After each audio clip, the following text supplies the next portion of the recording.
although there are downers in this life, there are also lifters. And as it says in Psalm chapter 3, verses 1 through 3. The psalmist says that despite his distressing situation, he is not despairing or becoming depressed because his confidence is in the Lord, the lifter of his head. When we are depressed, it seems everything around us is falling apart. We lose strength. Our heads and our hands and heart all begin to hang down. Even our eyes and our voices are lowered. We become downcast because we're looking at our problems rather than at the Lord. No matter what is causing us to be downcast, the Lord encourages us throughout His Word to lift our heads and our hands and look at Him.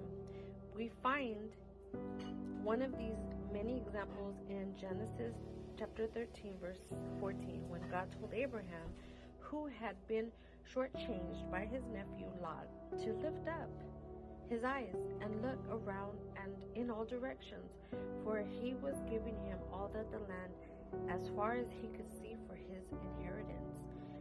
In the book of Psalms, chapter 24, verse 7, the psalmist says, "Lift up your heads, O you gates, and be lifted up, you age-abiding doors, that the King of glory may come in." In 1 Timothy chapter 2, verse 8, the Apostle Paul encouraged people to pray, lifting up holy hands. These instructions are good for us to remember today. When people disappoint us, God wants us, instead of becoming discouraged and depressed, to decide to lift up our heads and eyes and look at the possibilities, not the problems around us, trusting Him to lead us into an even better situation because He has one for us. We may be tempted to say, "Oh, what's the use?" and just give up rather than moving in a new direction as Abraham did. But the Lord is constantly exhorting us to lift up our eyes and heads and hearts, to take inventory of our blessings and not our problems. God encourages us to look at Him because He has plans to bless and increase us abundantly. No matter how your life has turned out to this point, you have only two options. One is to give up and quit. The other is to keep going. If you decide to keep going, again, you have only two choices. One is to live constant depression and misery.